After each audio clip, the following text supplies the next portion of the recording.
Aku akan berikan kamu anak, tapi syaratnya jaga perkataanmu kepada anakmu, syukuri dia, perhatikan dia dengan baik, ajarkan dia agama dan sholat.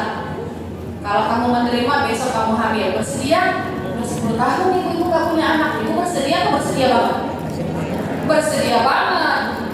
Tapi kan kenyataannya enggak begitu, dibalik. Dengan gampang kita dikasih anak, nikah. Bulan depan udah telat, tespek garis 2, gampang. Adiknya baru setahun, udah nyundul lagi, ada lagi adik yang berikutnya. Baru 2 tahun nomor 2, nyundul lagi yang ketiga, gitu ya. Kalau garis stop sampai 11 sampai 12. Kalau nggak sesar, nggak terus aja lanjut. Gampang banget. Jadi kita kayak mikir tuh namanya punya anak itu ya namanya nikah, berhubungannya punya anak lah. Padahal kan nggak begitu. Tidak akan terjadi itu pembuahan dan menjadi anak kecuali Allah bilang kun fayakun. Mani yang ini jadi anak kata Allah. Mani yang itu kebuang, mani yang itu kebuang. Yang ini jadi anak laki-laki, ini jadi anak perempuan. Itu kan Allah semua yang tentukan.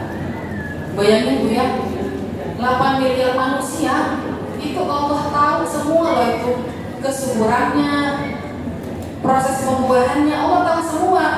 Berapa jumlah zigot dalam cairan yang masuk ke dalam kemaluan seorang perempuan Allah tahu semua sedetail itu. Jadi Allah hebat banget loh.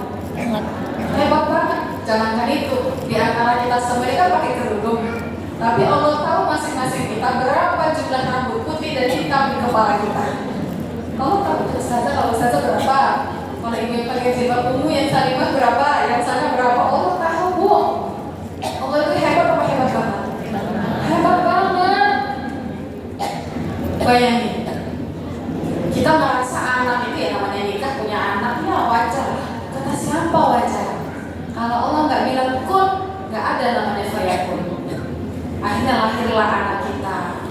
Ya karena banyak orang merasa, kebanyakan tidak menyadari bahwa anak ini adalah amanah dan ladang pahala yang disediakan oleh Allah.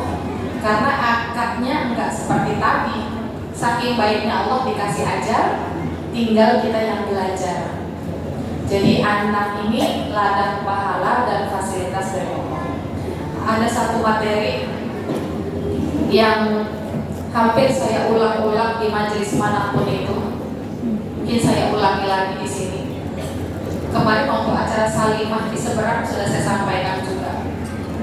Jadi mudah-mudahan Allah semakin mudahkan jalan kebaikan untuk Salimah karena sudah banyak membuka jalan kebaikan untuk muslimah di Samarinda.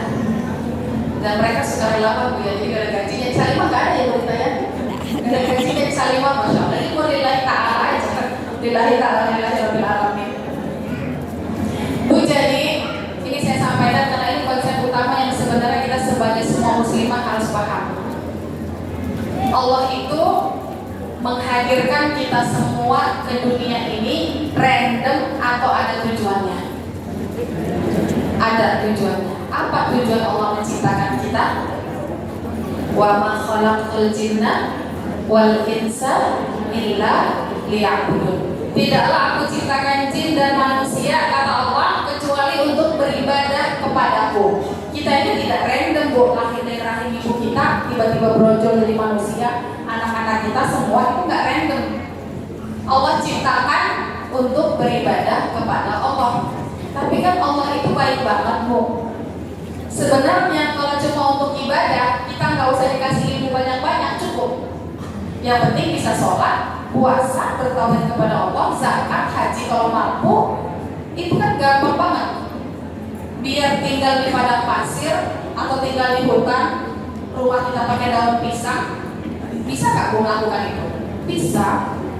Tapi kenapa Allah baik banget? Kita dikasih ilmu arsitektur, dikasih ilmu bangunan, dikasih ilmu teknik, ilmu mekanik, kita punya kendaraan, rumah kita nyaman, dikasih ilmu membuat AC, ilmu kelistrikan.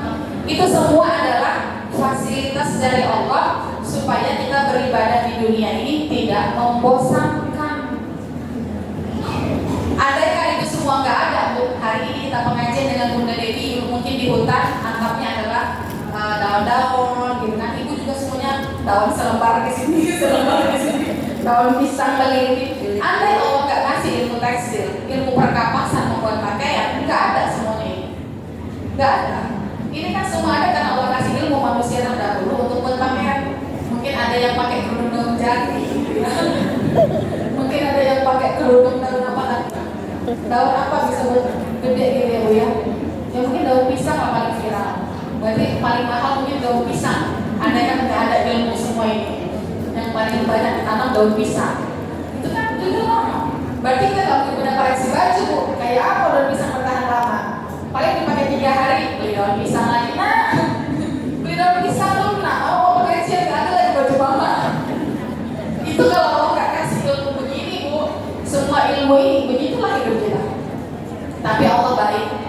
Hambaku ini ku sayang-sayang, ku kasih fasilitas. Dikasih Allah nggak orang penemu listrik, penemu bahan pakaian, penemu dinding, penemu beton, ilmu arsitek, ilmu struktur, dikasih semua sama Allah. Itu bukan Allah tidak ada pada manusia, nggak ada yang tidak. Itu semua adalah pemberian dari Allah melalui tokoh-tokoh yang Allah amanahkan ilmu kepadanya, supaya ada AC kita di masjid. Masa kita tuh di hutan, ibu saya pengajian tepat nyamuk kan, tepung gitu ya. Jadi kalau tepuk tangan semua tepat gitu. Allah kasih. Tapi yang mirisnya ibu-ibu, yang menyedihkan itu adalah saat manusia sibuk ngurusin fasilitas, lupa untuk ibadah kepada Allah. Saking Allah itu baiknya, fasilitas itu, ilmu itu terlalu banyak Allah kasih, kita bukannya malah maksimal beribadah, malah lupa kepada Allah, sibuk ngurusin fasilitas. Dari pagi sholat subuh enggak, zuhur enggak, pulang ke rumah kecapean, yang dipikir apa? Berapa kapling udah koleksian itu? Ini uang udah berapa nih di rekening? Emas udah berapa kilo disimpan? Ya Bu, apalagi rumah kita udah berapa? Kita siapin rumah berapa? Kita sibuk ngurusin fasilitas. Baju udah berapa banyak di lemari? Semuanya sibuk ngurusin fasilitas. Kita lupa bahwa kita diciptakan untuk beribadah kepada Allah. Sedih apa sedih banget Bu? Andai kan ibu jadi Tuhan, apa yang ibu lakukan? Padahal ibu kan pengen supaya fasilitas yang ibu berikan, ibaratnya ibu bos di kantor, ibu kasih anak buah ibu, tadinya mereka gak punya apa-apa, kasih yang di pinggir jalan, ibu punya perusahaan, ibu ambillah mereka ini, kasih rumah bagus satu-satu, maksud ibu supaya perusahaan itu diurus dengan baik oleh mereka. Ini mereka mobil, kasih rumah, pakaian bagus-bagus, branded. Sekalinya ibu tahu mereka nggak ngurusin perusahaan, si ibu kadang menikmati fasilitas yang ibu kasih. Ibu apain mereka? Ibu pecah apa naik jabatan? Atau ibu geprek? Kalau ibu baik, mungkin cuma ibu pecat. Kalau bosnya ada nilai-nilai psikopat pada dirinya, mungkin digeprek. Kenapa? Aku udah kasih semua ini supaya kalian maksimal. Kenapa malah pada main-main dengan fasilitas? Nah, hidup kita ini Bu, semua itu fasilitas dari Allah. Anak fasilitas, suami fasilitas, rumah fasilitas, ilmu fasilitas, kesehatan fasilitas. Kenapa Allah kasih semua ini? Supaya kita maksimal beribadah kepada Allah. Jangan sampai gara-gara fasilitas sibuk main handphone, sudah azan zuhur bukannya langsung sholat, tapi sibuk main fasilitas. Dikasih anak oleh Allah, itu adalah ladang kita untuk beribadah. Nanti kita belajar dari Bunda Dewi seperti apa, supaya apa nanti ilmu yang kita dapat. Anak ini jadi ladang pahala kita. Apa yang perlu kita syukuri?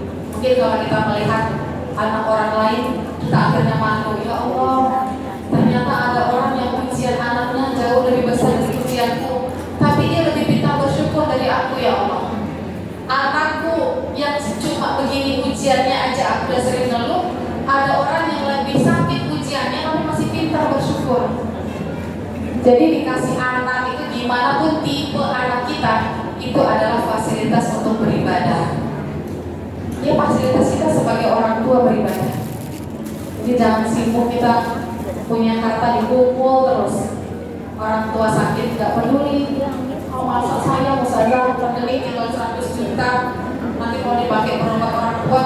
tinggal 30 sisa 70 juta. Ada nggak orang begitu? Ada atau banyak? Banyak. Karena dia menganggap harta itu adalah sesuatu yang akan dia bawa nanti. Padahal Allah berikan kita fasilitas, termasuk Hayati Fasihah dikasih ilmu oleh Allah, disekolahkan sampai S2 ke Al-Azhar Mesir. Memangnya itu gratis dari Allah? Enggak, itu adalah fasilitas yang Allah berikan kepada saya. Saya bisa dapat pahala apa dengan ilmu ini? Ibu-ibu di Salimah dikasih kemudahan oleh Allah menjadi pengurus Salimah, itu menjadi ladang pahala, itu fasilitas dari Allah. Silahkan gunakan fasilitas ini. Apa yang bisa kalian lakukan untuk beribadah kepada Allah? Suami kita atau kita punya kendaraan, Allah berikan kendaraan, itu fasilitas. Tujuan utama Allah, kita pengen maksimal beribadah dengan fasilitas ini. Oh iya, ikut lagi. kenapa kamu? Ikut lagi. Hatinya kan? Oh banyu. Bisa diangkat. Lubangnya terlalu besar kamu dari bawahnya. Oh iya ada. Harusnya begitu.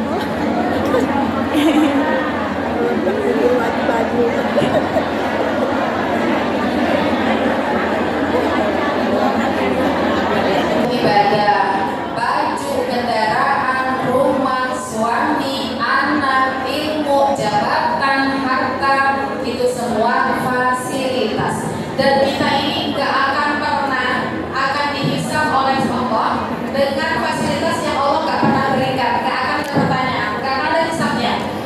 Andaikan ada seseorang gak pernah dikasih Allah 3 miliar, gak akan ada pertanyaan hisabnya. Kenapa kamu tidak menzakati harta 3 miliar? Kan gak pernah punya. Maka semakin banyak fasilitas, semakin banyak pertanyaan. Kan duit begitu. Semakin gede anggaran, auditnya semakin banyak. Semakin sedikit anggaran, semakin cepat auditnya. Ya nggak Bu? Ya kita ini begitu. Nanti fasilitas yang akan Allah tanya semua kita, makanya nggak usah iri sama orang Bu. Kita nggak usah melihat orang lebih enak, lebih beruntung, karena Allah hanya akan bertanya kepada kita dengan sesuatu yang sudah diberikan. Misalkan ada orang, misalkan nih, ditanya sama Allah, kenapa kamu tidak pernah ceramah keliling Kalimantan Timur? Lah kan saya basicnya bukan belajar agama ceramah ya Allah. Ilmu saya kan kedokteran misalkan. Ya Allah hanya akan tanya dia pada fasilitas yang Allah berikan kepada dia. Kalau ada orang tua dikasih anak 4, 5, Allah hanya akan tanya dia pada anaknya yang 5. Gak ditanya lebih dari itu, anak yang mana? Tuyul, gak ada. Yang akan Allah tanya hanya yang diberikan kepada kita Bu. Yang punya emas 10 kilo gak akan ditanya. Kalau gak punya emas apa yang mau ditanya? Nah makanya ibu-ibu termasuk anak kita ini, walaupun mungkin ada yang paket sabar, tapi sebenarnya paket syukurnya lebih banyak. Banyak orang menanti bertahun-tahun pengen punya anak, tapi banyak di antara kita dengan mudahnya Allah hadirkan anak tanpa kita harus banyak meminta, tanpa kita harus banyak berobat. Maka kita jadikan anak ini jadi fasilitas ladang ibadah kita. Waktu kecil diurusin dari makanannya, popoknya. Udah SD mulai diajarin agamanya, tauhidnya, sholatnya. SMP udah mulai banyak kebutuhan finansialnya. Naik lagi ke aliyah, ke SMA, naik lagi ke kuliah. Itu semua jadikan ladang ibadah. Makanya ibu-ibu kalau bayar SPP anak, bayar biaya kuliah anak, itu diniatkan sedekah. Kenapa? Karena memang Allah titipin dia sama kita. Allah tahu kita punya kemampuan. La yukallifullahu nafsan illa wus'aha. Bagaimanapun bentuk anak kita, Allah udah tahu dia memang paling cocok lahir dari rahim kita. Karena Allah tahu kita mampu. Saya nggak bisa Ustaz punya anak begini, nggak sanggup saya Ustaz. Kalau sudah lahir dari rahim kita, Allah tahu La yukallifullahu nafsan illa wus'aha. Nanti kita belajar dari Bunda Dewi seperti apa menanamkan syukur kepada anak-anak kita sehingga ibadah kita bisa lebih maksimal melalui merawat anak-anak kita. Demikian dari saya, mudah-mudahan barokah. Billahi taufiq wal hidayah. Wassalamualaikum warahmatullahi wabarakatuh.